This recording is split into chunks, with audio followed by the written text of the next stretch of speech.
warbaa ka baxay gabiley xisbiyada mucaaradku hadda xisbi ma jira warada mucaaradku ay sheegeen oo ay yiraahdeen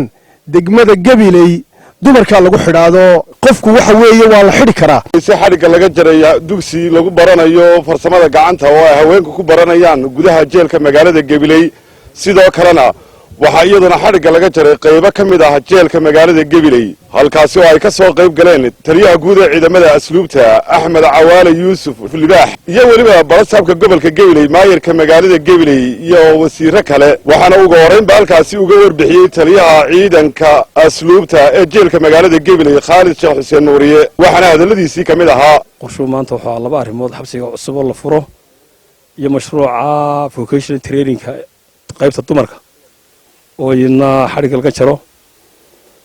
qaybtii dumarka oo saddex nooc isku jirtay oo ahayd duwaarkii iyo cunto karintii iyo qurxintii dumarka saddex kalaas oo macaqalabaysnaayeen indhiin ku soo aragteen oo mashruucaasi ay ka kaashadeen wasaaradda cadaaladda ciidanka asluubta iyo hadda UNODC wasiirka iyo taliyaha oo dadaal badan ka galay aad baan ugu mahadinayna iyadoo laga duuliyay xeerka ciidanka asluubta iyo constitutionka qaranka in mandate-kaygu yahay in ka maxaabiis ahaan ciidanka asluubtu in loo sameeyo xirfado ku shaqo tagaan oo wax la baro sidoo kale waxa halkaasi ka hadlay barasaabka gobolka Gabiley iyo maayirka magaalada Gabiley ugu dambeyntii waxa soo xiray qaar kamid ah golaha wasiirada jamhuuriyadda Soomaaliland iyo waliba taliyaha guud ee ciidamada asluubta Axmed Cawaale Yuusuf Libaax wasiir adiga iyo janankaba si sharaf iyo karaamo ku jirtaan idin soo dhaweynaa waana idinka mahad celinaa runtii ka wasaarad ahaan iyo ka ciidan asluub ahaanba inaad dareenteen baahida iyo culayska saaran jeelkan Gabiley oo runtii jeel dhismihiisa iyo adeegu qabanaya aad u kala badnaayeen ama xabsigani wuxuu kaga duwan yahay xabsiyada isagoo ah meel haween badan ku xidhan yahay ama dumar badan ay joogan sababtuna waxa weeye runtii waa jeelasha u diyaarsan inay hayaan oo runtii dumarku ayna ku helaan runtii dhaqan wanaagsan iyo asluub wacan iyagoo baranaya xirfado kala duwan oo aan ahayn kaliya in xabsi lagu hayo laakiin iyagoo aqoontoodii iyo xirfaday ku shaqaysan karaan leh inay hadhow ka soo baxaan markay xukumadooda dhammaystaan iyo dembiyadooda ugu dambeyntii waxaa soo xiray qaar kamid ah golaha wasiirada jamhuuriyadda Soomaaliland iyo waliba taliyaha guud ee ciidamada asluubta Axmed Cawaale Yuusuf Libaax waxaan aad ugu faraxsanahay in dib u habeyntii lagu sameeyay xabsiga Gabiley oo ahaa xabsi dhinac ka gaboobay baa dawladdu waxay garatay in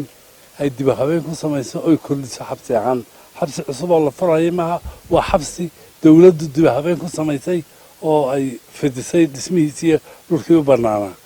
waxaana maalgelisay miisaaniyadda dawladda dhexe iyadoo ay jirtay gacmo badan oo madaxweynuhu ka geystay waxyaalo badan waxaad arkaysaa xataa mas'uulaha qodistoodu inay ka kharash bateen muxuu ahaa dhismaha laftiisa dhagaxda laga soo saarana saxaafadda ka arki doonta intay laaleegiin musqusha qura intii laga soo saaray waxaan idin sheegayaa dadaalkaa ay dawladdu gelisay ee ciidanka asluubta gacanta u soo gelisay ciidankan asluubtana wakiil looga yahay gaashaanla dhexe Khalid waxaan filaynaa in sidaa loogu hayn doono dadkana loogu talagalay waxbarashada oo dumarka ah oo aad aragteen in si gooniya loo danaynayo dawladdu inay uga soo baxaan waxaan kaloo hambaleynayaa dadaalka la geliyey dhismahan iyo kordhintan lagu sameeyey jeelkan Gabiley oo runtii ka turjumaya isku tashi bulsho ay sal u tahay in muwaadiniinta cashuurta laga soo qaaday dib loogu dhiso oo dib loogu hagaajiyo taana aad iyo aad baan hambaleynayaa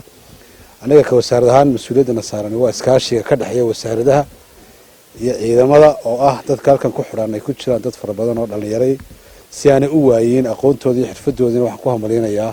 xirfadaasi loogu talagalay in la sidii mas'uuliyiintu horeba u sheegtay saaka sharaf bay inoo tahay inaynu qaybtan aynu saaka dhex joogno oo dib u habeyn iyo korin lagu sameeyay xabsiga jeelka Gabiley inaynu saaka xariga ka jarno oo ay laga bilaabo aroorta ay bilaabmi doonto manaafacaadsigaasi waxa kaloo sharaf inoo ah oo aynu hadda xariga ka soo jarnay qaybtii cusbayd ee farsamada gacanta ee haweenka oo isugu jirta farsamadii gacanta dawaarkii iyo cunto karintii taasoo ay ka faa'iideysan doonaan dumarka haweenka gabiley ku xidhan ay ka faa'iidaysan doonaan wax weynna u soo kordhin doontaa 2 wiig horteed war baa ka baxay gabiley xisbiyada mucaaradku hadda xisbi ma jira warhada mucaaradku ay sheegeen oo ay yiraahdeen degmada gabiley dumarka lagu xidhaado oo magac ayna afkala soo marin karin oo 35 sano aynaan maqal oo ka xorownay inay maanta ku dhawaaqaan ururada mucaaradka ah gaar xisbiga wadani iyadoo gabiley ay tahay meelaha ku suntan halgankii qaranka oo aan ahayn meel lagu halmaami karo isla markaana ay gabiley ka dhex muuqato iyo daafaheeda raadadkii ay u geysteen taliskii gumaysiga ahaa mashaakilaadkii u geystay waxaan u malaynayaa xisbiga wadani ee magaca u bixiyay gabiley 40 sano soo socda bulshada Soomaaliland waa kula xisaabtamaysaa gobolka gabileyna waa kula xisaabtamaysaa waa Cabdisalaan Maxamed Bade bulsha TV gabiley